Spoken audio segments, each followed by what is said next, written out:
जय माता दी, जय मां कामाख्या। आज के रहस्यमय ज्ञान में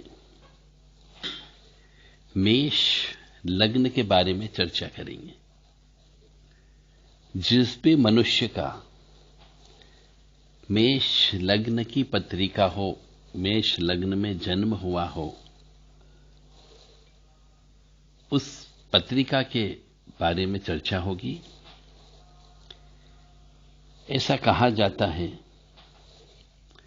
कि लग्न ही देवता है। पत्रिका में राशि के बजाय लग्न की ही महत्वता बताई गई है।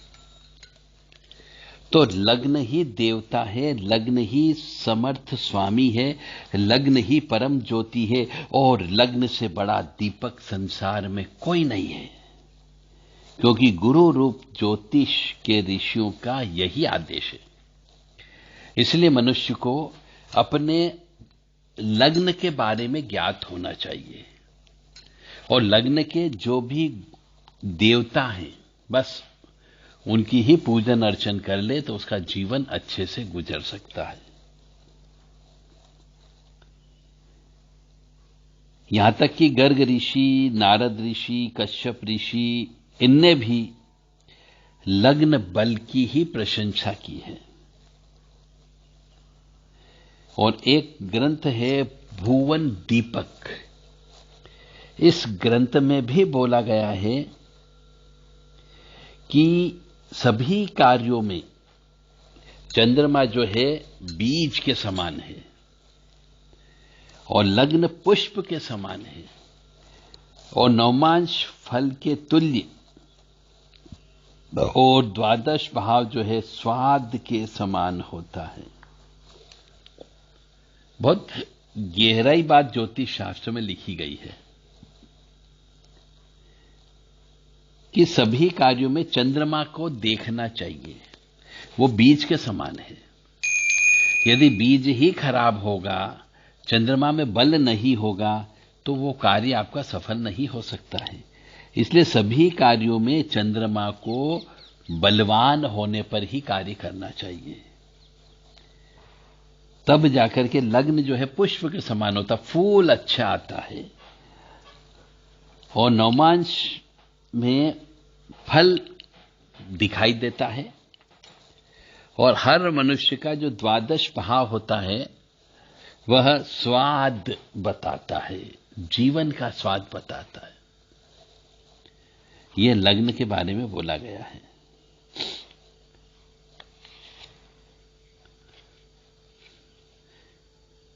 लग्न के बारे में और भी अन्य विद्वानों ने अपने अपने विचार प्रकट किए हैं।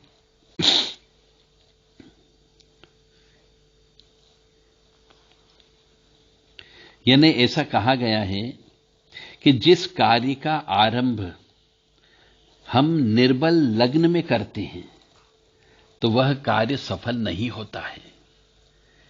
जितने भी आप कार्य करने वाले जो सक्सेस होते हैं, बड़े बड़े बिजनेसमैन होते हैं, वह एक नहीं कम से कम 4-5 ज्योतिषाचार्य से राय लेते हैं कि हम ये कार्य प्रारंभ करने जा रहे हैं, इस कार्य में सफलता की क्या संभावना है। तो ऐसा माना जाता है इस प्रश्न का उत्तर देने के लिए कि कमजोर लग्न में कोई भी कार्य प्रारंभ नहीं करना चाहिए। बहुत से मनुष्य कमजोर लग्न होता है उस समय पे भाग करके विवाह कर लेते हैं। लड़का है तो लड़की को भगा लेता है या फिर लड़की भी लड़के को भगा करके दोनों मिलकर के विवाह कर लेते हैं। अब यदि उन दोनों में किसी का भी लग्न कमजोर रहा तो वो विवाह सक्सेस नहीं होगा। तो जो विवाह करने जा रहे हैं उनके लिए और जो लव मैरिज करने का सोच रहे हैं उनके लिए भी, और जो मकान बनाने जा रहे हैं उनके लिए भी, और जो कोई विशेष कार्य करने जा रहा है अपने जीवन का, उसके लिए भी, जो दुकान खोलने जा रहा है उनके लिए भी, उन मनुष्यों को अपना सबसे पहले लग्न देखना चाहिए और निर्बल लग्न में बिल्कुल कोई कार्य मत करिए। लग्न बल होना अत्यंत आवश्यक होता है, अन्यथा वह कार्य फेल हो जाता है, भयंकर कष्ट आती है और फिर भाग्य उसमें कुछ नहीं कर सकता। उदाहरण के लिए मान के चलें कि गर्मी के समय में जैसे बरसात वाली जो नदियां होती है वह समाप्त हो जाती है,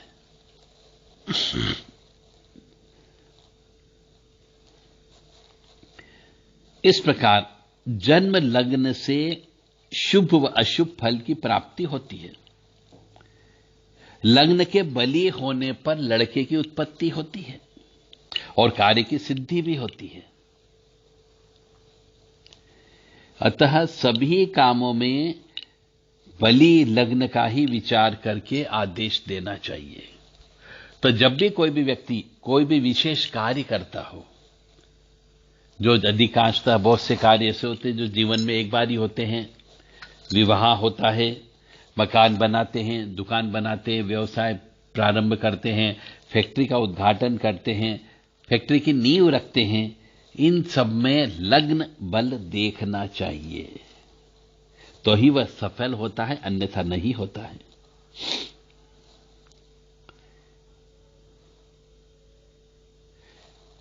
और एक किताब और है ज्योतिष की, उसमें ऐसा लिखा हुआ है कि लग्न यदि बली है तो लग्न के प्रारंभ में संपूर्ण फल की प्राप्ति होती है, यदि लग्न मध्य काल में है तो मध्यम फल की प्राप्ति होगी, और लग्न यदि अंतिम अवस्था में है तो अल्प फल की प्राप्ति होती है, ऐसा विद्वान कहते हैं।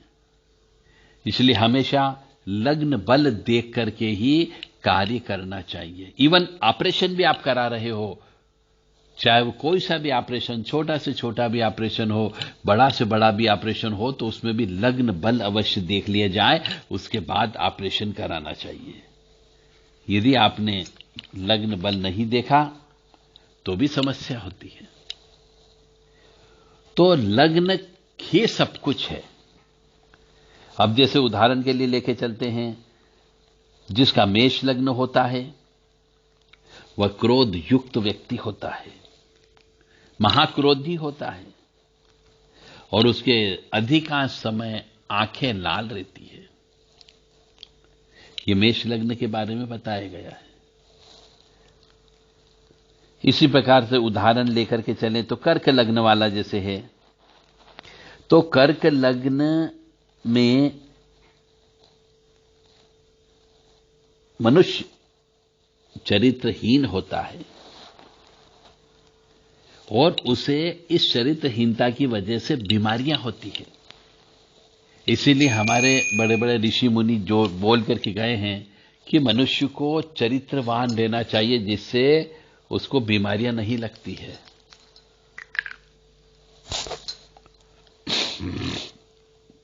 अब एक और उदाहरण यदि अपन ले लें, धनु लगन, तो धनु लगन की पत्रिका में मनुष्य जो है, जिसका धनु लगन होता है, वह बुद्धिमान होता है, गुणी होता है, सुखी नर होता है, और जिसका धनु लगन होता है। तो इस प्रकार से यह अनुसंधान करने के बाद में लगन के बारे में बताया गया है। जय माता दी, जय मां कामाख्या।